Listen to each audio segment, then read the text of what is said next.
אז אנחנו נתחיל. היום הזה כולו מוקדש לעיסוק במחקרים לתקופות הקדומות, מהפלאוליט ועד ראשית התקופה הפרסית, והמושב הראשון שלפנינו יעסוק בשומרון ובהר עיבל וגם קצת בהר גריזים, נכון יובל? בתקופת הברזל. 4 הרצאות, כל אחת 15 עד 20 דקות, ולאחר כל אחת מהן תתאפשרנה כמה שאלות במסגרת הזמנים. I will now move to English. I'm glad to open the session entitled Samaria and Mount Ebal during the Iron Age. Our first speaker is Professor Ralph Hawkins, the director of the program in religion at Averett University. In the last decade, he joined Professor David Ben Shlomo from Ariel University, and together they are doing the Jordan Valley Excavation Project. They excavated at Khirbat el-Mastara and more recently Khirbat Uja el-Fuka, about which we will hear more in the afternoon. Ralph published and edited a few books. More recently, he co-edited a book named Nachalato, a memorial volume for Adam Zertal. One of his previous books is the Iron Age I structure on Mount Ebal, excavation and interpretation. And today, he will share with us the significance of this old excavation. Professor Hawkins, please.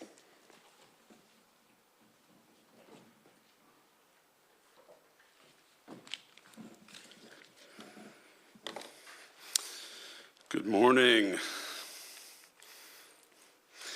Great to see everyone. I'd like to begin by thanking Aharon Tavger and the other conference organizers for inviting me. It's an honor to have the opportunity to share with such prestigious colleagues and to be with such wonderful friends. I also want to say to my Israeli colleagues that my heart was broken by the tragedy that befell you on October the 7th, 2023, and that I've been praying for you each and every day since then. These things being said, let me push into one of my favorite topics in all the world, which is Mount Ebal. Adam Zertal discovered this site on the northern slopes of Mount Ebal in 1980 during the early days of the survey of Manasseh. When he first discovered the site, it was a massive cairn rich with Iron Age sherds. He excavated that cairn over 8 seasons from 1982 to 1989, revealing 2 strata. In stratum 2, the earliest stratum, there were 2 Egyptianized scarabs found that established a terminus post-quium of the mid to late 13th century BC for the founding of the site. Stratum 2 consisted of a structure subdivided into smaller sections by 2 thin walls built on bedrock on the ridge of the mountain. East of the center of this structure was a depression in the floor in which there was a 6-foot wide circular depression containing a layer of ash and charred animal bones. Let's see. Yeah, there you can see it there.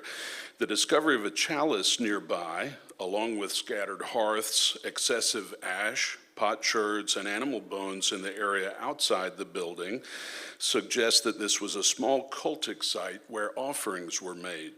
A 4-room house is located immediately to the northwest and may have been used by those who serviced the site. You can see it down there in the bottom left-hand side of the screen. The site was significantly modified in stratum 1B, which dates to the end of the 13th or the beginning of the 12th century BCE. And in this period, a monumental rectilinear structure built of unhewn stones was built above the earlier construction of stratum 2. This structure, measuring about 29.5 by 23 feet, has no floor or entrance, is hollow, and seems to have been deliberately filled with layers of the bones of male bulls, capravids, and fallow deer, ash, and iron one pottery, including one whole collared rim jar. Just show you some pictures. There's the main structure. You can note the hollow interior, which was filled with the things I just mentioned. Here are some shots of the interior so you can see, so you can see the hollow structure. And I'll go back to this slide right here. Many of the bones had been butchered at the joints and roasted in an open flame. A small ledge partially encircles the structure, which, let's see if this has a pointer. Yeah, you can see the ledge there, the small ledge that encircles the structure on three sides. That encircles the structure. There's also a ramp about 5 feet wide that ascends on the southeast side, and paved courtyards are on either side of that ramp. Each of the paved courtyards includes numerous stone installations filled with bones, ash, jars, jugs, juglets, and pyxides. So there are the courtyards I'm referring to in the front.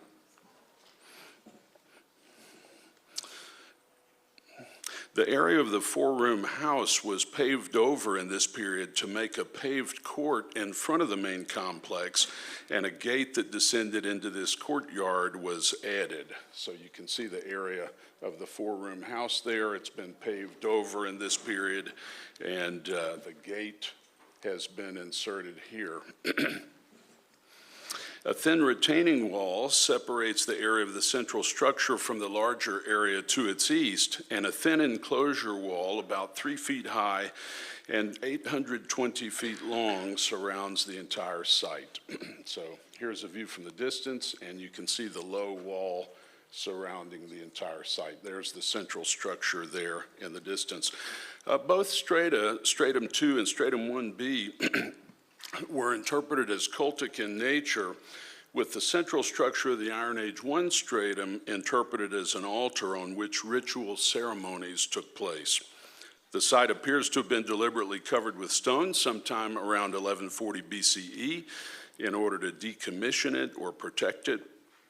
And in 1985, Zertal suggested that the main structure of stratum 1B at Mount Ebal may be associated with the altar of Joshua 8:30 through 35, and that it may have served as a central sanctuary among the early Israelites.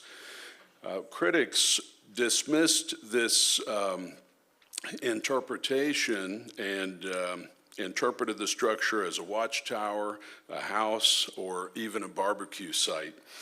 I've written extensively about the Ebal site elsewhere, and I'm not going to examine the entire structure and its associated data in detail here, but simply want to note some of the basic features of the Ebal site that are particularly have been disputed, particularly with regard to the faunal remains found there, the size and shape of the Iron Age 1 structure, its location and date, and its function.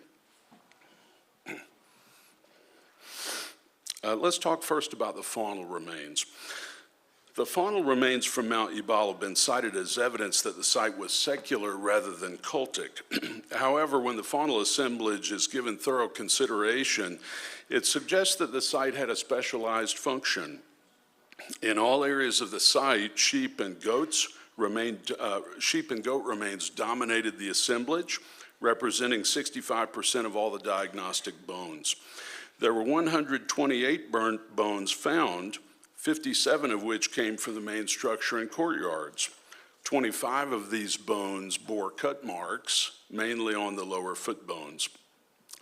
There's some key differences between the bone remains from the central structure and those from other parts of the site. First, the central structure contained a very high concentration of bone material. Secondly, fallow deer make up a high concentration of the bone remains there. And 57 of the 128 burnt bones recovered at the site were found inside the main structure, and 9 out of the 25 bones with cut marks came from inside the central structure. All over the site, caprivines were the primary group, followed by cattle, and lastly by fallow deer. The data suggests that this is not an accident of preservation, but that it indicates some kind of specialized activity at Mount Ebal's main building. The cut marks on the bones indicate that the animals were butchered or dismembered. There were circular cut marks that indicate the removal of skin. Other cutting is indicative of butchery or dismemberment practices, and the burnt bones point to the use of fire, although it's impossible to tell whether that was the result of cooking, roasting, sacrificial burning, or the burning of defleshed bones. There are a number of other interesting differences between Ebal and other Iron Age habitation sites when it comes to faunal remains. The first of these has to do with the absence of certain species. There were no remains of donkeys, horses, pigs, carnivores, and gazelles at Ebal, and the absence of gazelle and pig is especially interesting since they are present in the immediate vicinity of the site, as the paleobotanical report shows. Let's see. Just put, whoop. Yeah, there we go. For Horowitz, the species represented and their frequencies suggest that only edible animals are present at Mount Ebal, while at the other sites, animals possibly used for various other purposes are present, animals such as equids. A second important difference has to do with the number and distribution of burnt or scorched bones. In the Iron Age 2 levels in the city of David, for example, only 8 out of 2,000 bones were scorched, whereas at Mount Ebal, 17% of the diagnostic sample was burned. In comparing this with the data from the city of David, Horowitz concludes that the burnt material from Ebal is slightly, but not significantly higher in proportion to the total bone sample. However, she emphasizes that the bone remains are concentrated in the area of the central structure, where 57 of the 128 bones were found. That amounts to 44% of the total burnt bone sample, a fact which further suggests differences in activities between the various areas at the Mount Ebal site. A third vital difference between the faunal remains at Mount Ebal and those from other Iron Age sites is that the proportion from 4 parts is higher. A similar phenomena has been observed elsewhere. At Tel Kiri, on the eastern slopes of Mount Carmel, for example, a dwelling of stratum 8, which dates from the 12th to the 11th centuries BCE, is interpreted as cultic because of the finds discovered in the house. In addition to an incense burner, a double libation vessel, a chalice, a cup and saucer, and a votive bowl, more than 200 bowls were found, and more than 200 bones were found, and 92% of them belonged to the right foreleg of sheep or goats, which the excavator interpreted as an indication that the inhabitants observed the traditions of sacrificing the right foreleg that was ultimately codified in the Torah. The Ebal site was used by people with a pastoral economy based primarily on caprine herding and to a lesser extent cattle, and the high proportion of hunted animals, such as the fallow deer, supports the hypothesis of a nomadic or semi-nomadic society. Ultimately, however, the Ebal faunal assemblage represents a narrow range of activities which appears to be cultic. Let me move on to the physical parallels. The Ebal site is anomalous in terms of physical parallels. In other words, it doesn't have any physical parallels. In my 2012 book, I surveyed a series of possible physical parallels, such as farmsteads, domestic structures, watchtowers, and I ruled them all out. And essentially, the Ebal site is anomalous in terms of physical parallels. It's unique. However, when one compares the Ebal structure with the literary traditions of the Hebrew Bible and extra-biblical Second Temple sources, which include descriptions of ancient Israelite altars, it appears that the central structure may conform to most of the biblical principles of Israelite altar architecture.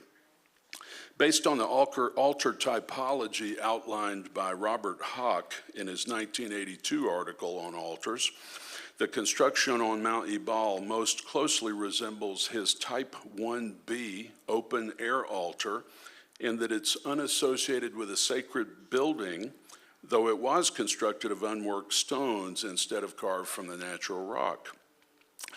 In his magisterial study of ancient Israelite religion, Sionid Savit suggested that the Ebal structure may be considered a most elaborate example of the stone field altar. It seems to me, however, that the Iron Age I structure on Mount Ebal most closely resembles the wooden altar described in Exodus 27, verses 1 through 7, and it may be a stone adaptation of that wooden altar, or rather it may anticipate the description of that wooden altar.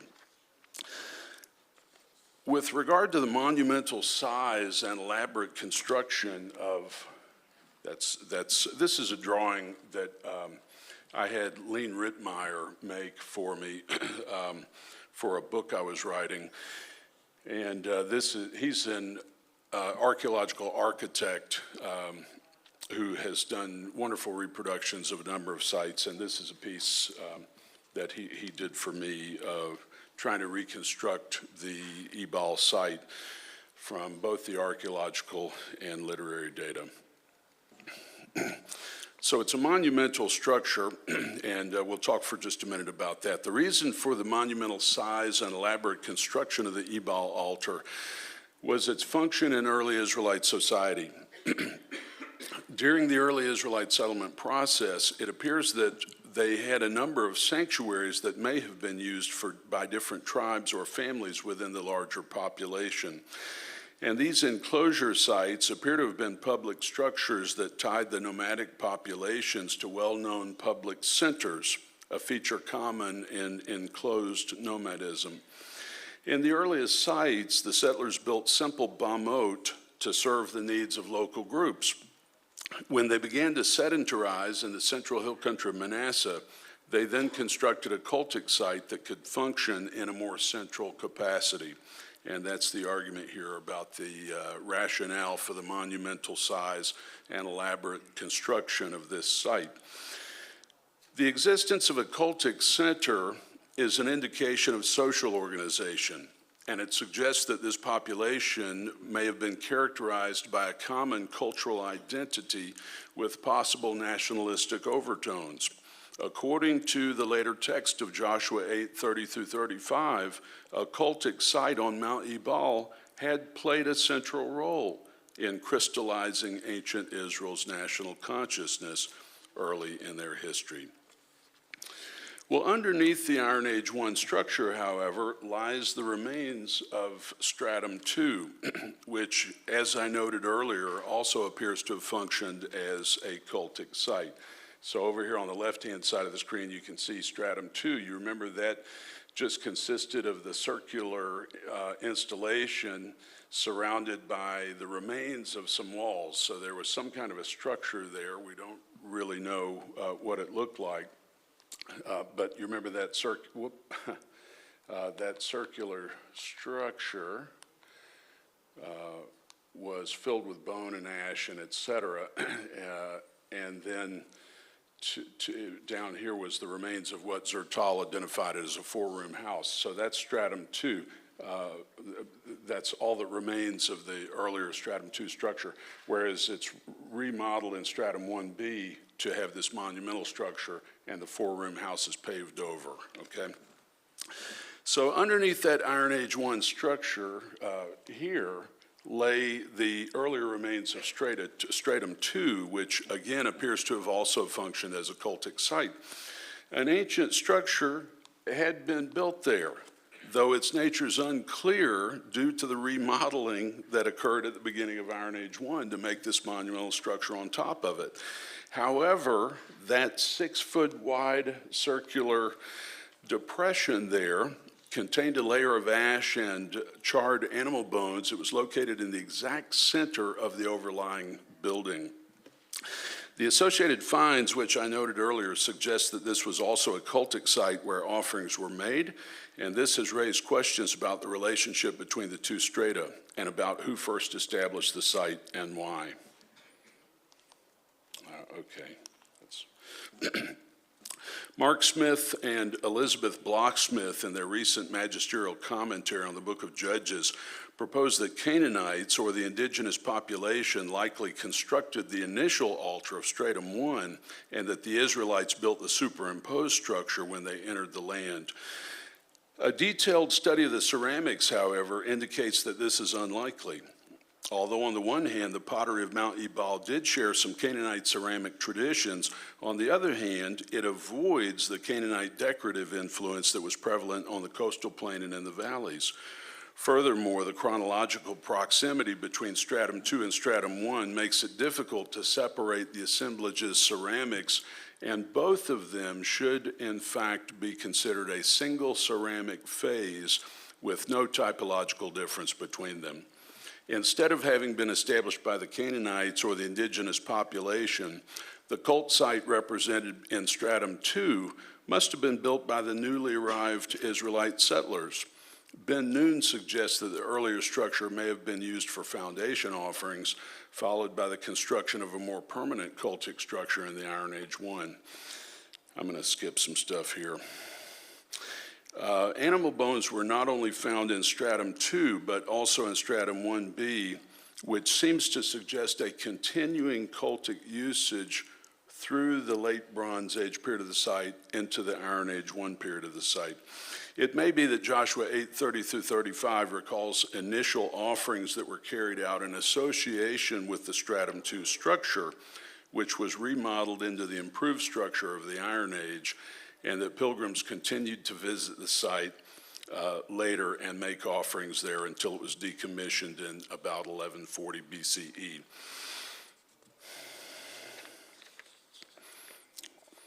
Finally, the function of the Ebal site in the early Israelite settlement is of vital importance. Earlier, I suggested that the monumental size and elaborate construction of the Ebal altar were indicative of its function in early Israelite society. Again, Zertal argues that the very existence of a cultic center is an indicator of social organization and suggests that these migrants were bound by a common cultural identity with possible nationalistic overtones.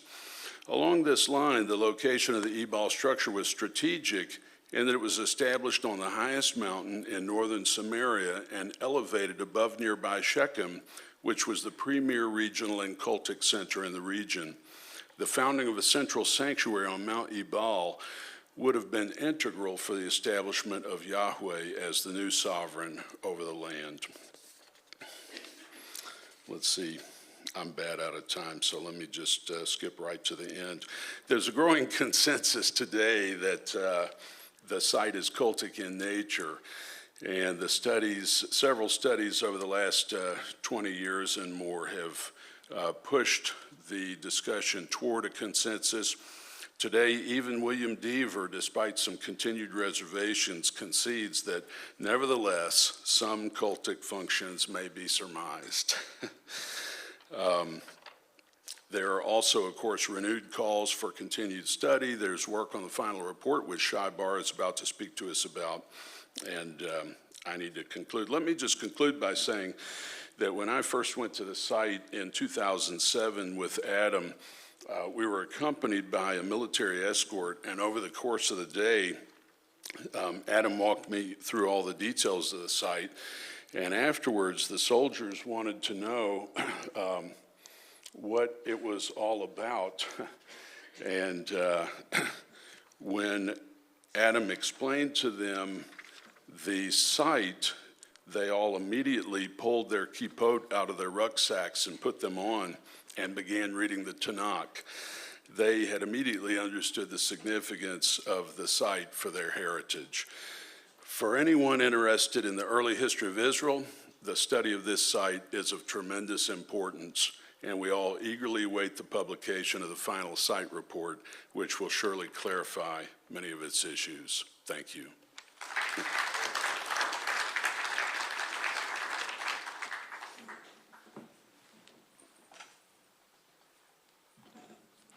Okay, thank you, Ralph. Before we continue, the question will be after Shai's lecture because he's just adding to this lecture. We have Earpieces, yeah, for the translation, for the simultaneous translation. So if some of you want to raise your hand, and we will let you, Ora and Karen will give you the earphones. אני עובר לעברית, אז תודה לראלף. אנחנו נשארים עדיין עם הר עיבל.